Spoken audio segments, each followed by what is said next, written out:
হরে কৃষ্ণ। সকলের চরণে জানাই সশ্রদ্ধ প্রণিপাত। আপনাদের সবাইকে জানাই দৈনিক গীতামৃতের 181তম পর্বে সুস্বাগতম, কৃষ্ণপ্রীতি এবং শুভেচ্ছা। দৈনিক গীতামৃতের আজকের এই পর্বে আমি আপনাদের নিকট আলোচনা করব ভগবদ্গীতার 4র্থ অধ্যায়ের দ্বাত্রিংশ বা 32তম শ্লোক নিয়ে। আপনারা সকলে ধৈর্য ও মনোযোগের সহিত সম্পূর্ণ ভিডিওটি শেষ পর্যন্ত দেখুন, সেই সাথে শ্লোকের মাহাত্ম্য ও তাৎপর্য হৃদয়ঙ্গম করার প্রচেষ্টা করুন। আমি শুরু করছি, আপনারা সাথেই থাকুন। ওম নমো ভগবতে বাসুদেবায়, ওম নমো ভগবতে বাসুদেবায়, ওম নমো ভগবতে বাসুদেবায়। শ্রীমদ্ ভগবদ গীতা 4র্থ অধ্যায় জ্ঞান যোগ। তো শ্লোকটি হচ্ছে ভগবান শ্রীকৃষ্ণের। ওম এবং বহুবিধা যজ্ঞা বিততা ব্রহ্মণ মুখে কর্মজান বিদ্ধি তান সর্বান এবং জ্ঞাত্বা বিমুক্ষীয়সে।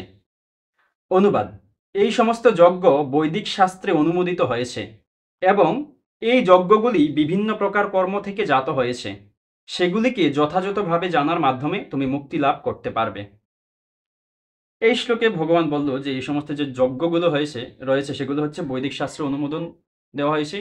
এইগুলো বৈদিক শাস্ত্রে করার জন্য অনুমতি প্রদান করা হয়েছে বা অনুমোদিত হয়েছে, এবং এই যজ্ঞগুলি হচ্ছে বিভিন্ন বিভিন্ন প্রকার কর্ম থেকে সৃষ্টি হয়েছে, এবং সেগুলিকে যদি কেউ যথাযথভাবে জানতে পারে তাহলে সে মুক্তি লাভ করতে পারবে। ভগবান এই কথাটা অর্জুনকে বলল এবং অর্জুনের মাধ্যমে গোটা জগৎবাসী তথা আমাদের প্রত্যেককে বলল। এই বিষয়টা আমরা বুঝতে পারলাম।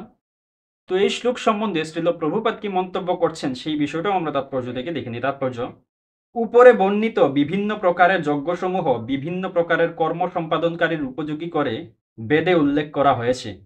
যেহেতু মানুষ দেহাত্মবুদ্ধিতে আচ্ছন্ন হয়ে আছে, তাই এই সমস্ত যজ্ঞের ব্যবস্থা এমনভাবে করা হয়েছে যাতে তারা দেহ, মন অথবা বুদ্ধির দ্বারা কর্মের অনুষ্ঠান করতে পারে।